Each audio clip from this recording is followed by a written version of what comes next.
Hi guys, कैसे हैं आप सब। आई होप कि आप सब अच्छे होंगे। मैं भी अच्छी हूँ। तो अभी मैं फिर से आ गई हूँ महसाणा। क्या करूँ, मैं ज़िंदगी मेरी ऐसी रहने वाली है, कहीं यहाँ कहीं वहाँ, कहीं यहाँ कहीं वहाँ। तो अभी मैं फिर से यहाँ आ गई हूँ क्योंकि अभी अचानक से देखो नाना जी एक्सपायर हो गए थे, तो मुझे वहाँ जाना पड़ा तुरंत। फिर वहाँ गई तो वहाँ मम्मी वगैरह सब लोग गाँव चले गए थे, तो मैं और दोनों बाबू थे। फिर 2-3 दिन बाद बाबू को आ गया बहुत तेज बुखार। रात में बहुत तेज़ी मतलब आ गया। फिर दवा थी तो मैंने खिलाई, पर बुखार बिल्कुल भी उतरा ही नहीं और आराम भी नहीं मिला। तो तुरंत डॉक्टर के पास ले गई। डॉक्टर ने भी चेकअप वेकअप किया, ब्लड चेक करवाया तुरंत ही, तो बोला कि इसके पेट में कफ जम गया है। तो हमने कहा चलो कोई नहीं, दवा दिलवा दे दी। दवा दे दी डॉक्टर ने कहा कि ऐसी कोई घबराने की बात नहीं है, ब्लड टेस्ट में कुछ भी नहीं आया था, नॉर्मल रिपोर्ट थी और पेट में थोड़ा कफ जमा था एक्सरे में। तो उन्होंने कहा दवा खिलाना तो आराम मिल जाएगा। तो हमने कहा कोई नहीं। तो हम लोग फिर दवा लेके आ गए। 5 दिन की दवा दी डॉक्टर ने, तो हम लोग आ गए घर पे। फिर दवा खिलाते रहे, 3-4 दिन दवा खिलाई, उसको बिल्कुल भी आराम नहीं मिला। मतलब बुखार तो बिल्कुल भी, मतलब बुखार में तो बिल्कुल भी आराम नहीं था। दवा खिलाओ या ना खिलाओ, पर बुखार उतरने का नाम नहीं ले रहा था। अब बहुत टेंशन हुआ करे, थोड़ा बहुत तो उतरे, 1-2% आराम मिले, पर पूरा जैसे बुखार उतरना चाहिए वैसा, मतलब वैसा ना आराम मिले। नहीं आ रहा तो कुछ भी। फिर दूसरे डॉक्टर से दिखाया। हमने कहा, मतलब एक आंटी थी बाजू में, उनसे पूछा, मैंने कहा कोई आंटी कोई और दूसरा डॉक्टर हो उसको दिखाओ। तो उन्होंने कहा चलो दिखाते। फिर दूसरे डॉक्टर को दिखाया तो उसने कहा निमोनिया है। अब ये भी समझ में ना आए, मैंने कहा उन डॉक्टर ने कुछ नहीं बताया, जबकि बच्चों के स्पेलिस्ट थे सारे जो थे, वो बच्चों की स्पेलिस्ट थे। फिर मैंने कहा अब क्या करूँ, तो फिर वहाँ पे दिखा के आई। तो वहाँ पे डॉक्टर ने कहा निमोनिया है, तो उन्होंने भी दवा दे दी अपनी। उन्होंने कहा 2-3 दिन खिला के देखो तो आराम मिल जाएगा। 2-3 दिन उनकी भी दवा खिलाई, बिल्कुल भी आराम नहीं मिला, बुखार में भी नहीं। और मतलब बहुत ही ज़्यादा फिर ऐसे कंडीशन होती जा रही है, तो हम लोगों को ही ऐसे ही हो जाते हैं, तो वो तो बच्चा है। फिर मुझे देख देख के रोना आया, एक तो मैं अकेली, मैं रोऊंगी इसे देख देख के। फिर अब गाँव से मम्मी का भी फ़ोन आया, बाबू कैसा है। मैंने कहा बिल्कुल भी आराम ही नहीं मिल रहा। फिर मैंने इनसे फ़ोन किया, मैंने कहा डॉक्टर तो ऐसे ऐसे बोल रहे हैं, और डॉक्टर बोल रहे थे। फिर लास्ट में डॉक्टर ने बोल दिया था कि एडमिट करना पड़ेगा। तो फिर मैंने इनसे बोला, मैंने कहा डॉक्टर तो एडमिट करने के लिए बोल रहे हैं। तो इन्होंने कहा चलो ठीक है देखते हैं।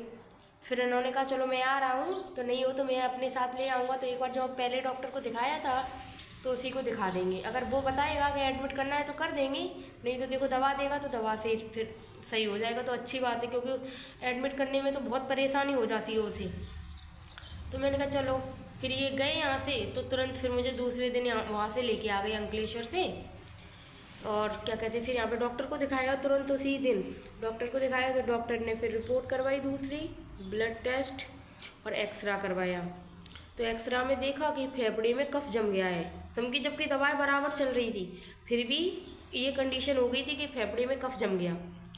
अब तो और भी ज़्यादा दिमाग खराब। डॉक्टर ने बोला कि 2 दिन की, यहाँ के डॉक्टर ने, कि अगर 2 दिन की दवा खिला के देखो, अगर आराम मिल जाए तो ठीक है, वरना एडमिट कर देंगे।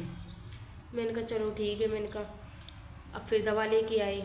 दवा 2 दिन की दवा दी डॉक्टर ने, पर ये कि उसे यहाँ पे आके तुरंत आराम मिल गया। और वहाँ पे तो इसको पता नहीं, पानी सूट नहीं करता है, कुछ समझ में ही नहीं आता मेरा तो। जब जब वहाँ जाएगा तुरंत बीमार, जब से ये पैदा हुआ है तब से बीमार ही रहता है। फिर यहाँ पे तो 2-3 दिन दवा खिलाई तो अब तो बिल्कुल आराम मिल गया है।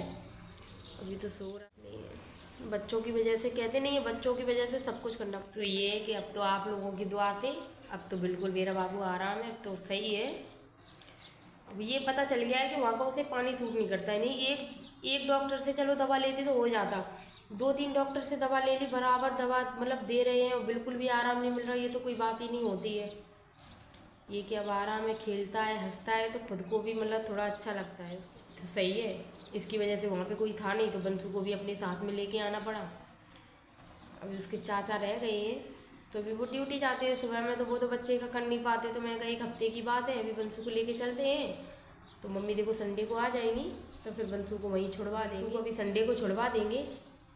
ये इस बंसू के पापा छोड़ आएंगे बंसू को। अब देखो ये छो के उठ गया। डुगू, अब तुम ठीक हो? अब तो बिल्कुल ठीक है। हाँ, अब तो ठीक है बिल्कुल।